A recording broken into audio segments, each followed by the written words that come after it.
میں آپ کو ایک بار پھر خوش آمدید کہتا ہوں، اور ایک بات اور یہ بات دہرا دوں کہ آج کی نشست کے جو موضوع ہے وہ ڈاکٹر علامہ اقبال ہیں، اور جس ترتیب سے لوگ ہمیں ساتھ آئے ہیں اسی ترتیب سے میں ان کو دعوت خطاب دے رہا ہوں۔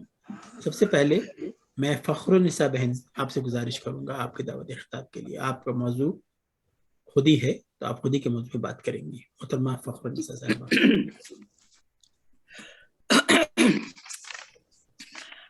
یہ علامہ اقبال کی خودی کو بیان کرنا گویا کہ دریا کو کوزے میں بند کرنے کے مترادف ہے۔ اس موضوع پر علامہ اقبال کے خیالات انتہائی وسیع نظر ہیں، اور ان کے ان گنت اشعار جو ہیں خود اس کی غمازی کرتے ہیں خودی کے، اور وہ مطلب خود بخود نکل آتا ہے ان کے اشعار سے۔ تو اتنے زیادہ اشعار ہیں کہ جن کا بتانا اور بیان کرنا جو ہے اس وقت بہت مشکل ہے۔ ان کے خیال میں خودی ایک لفظ محمل نہیں ہے، ایک لفظ کا نام نہیں ہے، بلکہ ایک وسیع و عریض اور عمیق سمندر کی گہرائی لیے ہوئے ہے۔ خودی اللہ کی ترجمان ہے، اور خودی کے بارے میں انہوں نے لکھا ہے کہ خودی کسی انا کا نام نہیں، کسی جذبے کا نام ہے۔ خودی اس کو پانے کے لیے اور سمجھنے کے لیے اقبال نے کہا ہے کہ اپنے من میں ڈوب کر پا جا سراغ زندگی، تو اگر میرا نہیں بنتا نہ بن اپنا تو بن، یہ اس نے کہا ہے۔ اور ایک اور ہے کہ اس قوم کو شمشیر کی حاجت نہیں رہتی، جس کے جوانوں کی خودی صورت فولاد۔ اقبال ایک عظیم مفکر اور حساس دل رکھنے والے انسان تھے۔ ان کے یہاں خودی کا تصور اپنے نفس سے آگاہی ہے، وہ خودی کو سب کچھ سمجھتے ہیں۔ اقبال کے خیال میں اگر مسلمانوں کو اپنی ذات کا احساس ہو تو ان کا ہر پرآشوب دور ختم ہو سکتا ہے۔ اس خیال اور مقصد کے پیش نظر رکھتے ہوئے انہوں نے شاعری کی اور خودی کے جذبے کو اجاگر کیا۔ خودی ان کے نزدیک اپنے آپ کو فنا کرنا نہیں، بلکہ اپنے آپ کو قائم رکھنا اور خدا کو اپنے اندر جذب کرنے کے مترادف ہے۔ انسان جس قدر اللہ کے نزدیک ہوتا جائے گا اتنا ہی وہ مکمل ہوتا جائے گا، اور جس قدر وہ اللہ سے دور ہوگا اتنا ہی وہ نامکمل ہوگا۔ خودی نام ہے دنیا کو تسخیر کرنے کا، خدا کو اپنے اندر جذب کرنے کا۔ آج انسان نے جو اتنی زیادہ ترقی کی ہے اس کی وجہ یہ ہے کہ انسان کو اپنی ذات کا ادراک ہو گیا ہے۔ انسان نے بہت سے مسائل پر قابو پا لیا ہے، اور اس کا ادراک یہی ہے کہ خودی کا سر نہا لا الہ الا اللہ، خودی ہے تیغ فشاں لا الہ الا اللہ۔ اور علامہ اقبال کہتے ہیں کہ خودی کو کر بلند اتنا کہ ہر تقدیر سے پہلے خدا بندے سے خود پوچھے بتا تیری رضا کیا ہے۔ یعنی وہ کہتے ہیں، اور انسان کے لیے کہا ہے کہ یہ تو الجھ پڑا تو خدا سے بھی ایک بار اس ناتوان دل کی جسارت نہ پوچھیے۔ ظاہر جسارت تو جبھی آتی ہے جب وہ اللہ کے قریب ہو اور اللہ سے ہم کلام ہو۔ اور یہ جو ہے جہاں تک ایسا خودی ایک ایسا نسخہ ہے جس سے انسان کے تمام امراض جڑ سے اکھڑ جاتے ہیں۔ جس قوم میں خودی بیدار ہو جائے اس قوم کو پھر کوئی غلام نہیں بنا سکتا، کیونکہ جس میں خودی ہو اسے موت کا بھی ڈر نہیں رہتا۔ عروج آدم خاکی کے منتظر ہیں تمام، یہ کہکشاں یہ ستارے یہ نیل گوں افلاک۔ اور یہ جو ہے خودی ایک تلوار کے مترادف ہے جسے تیز کرنے والی سان ہے، اور کلمہ اس کو تیز کرنے والی سان ہے۔ خودی کا فلسفہ خود شناسی پر مبنی ہے۔ خودی اللہ کی طرف سے ہر انسان میں موجود ہوئے جو معبود نے اس کو ودیت کی ہے۔ خودی کا نشے من تیرے دل میں ہے، فلک جس طرح آنکھ کے دل میں ہے۔ اگر خودی ہو زندہ و بیدار ہو تو وہ شہنشاہی کے برابر ہے۔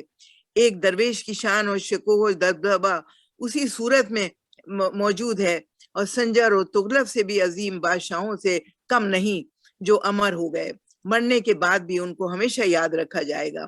ان کے اندر خودی کا جذبہ تھا جس نے ان کو سوائے خدا کے کسی آگے جھکنے پر مجبور نہ کیا۔ تیری زندگی اسی سے، تیری آبرو اسی سے، جو رہی تو خود شاہی، نہ رہی تو روح سے آئی، جو رہی تو خود شناسی، نہ رہی تو روح سے آئی، جو رہی تو روح سے آئی۔ جی جہاں تک میرا خیال میں یہی ہے۔ اچھا، تو اس کے بعد یہ جو ہے علامہ اقبال کہتے ہیں کہ اگر خودی زندہ ہو تو پہاڑ بھی ریشم کی طرح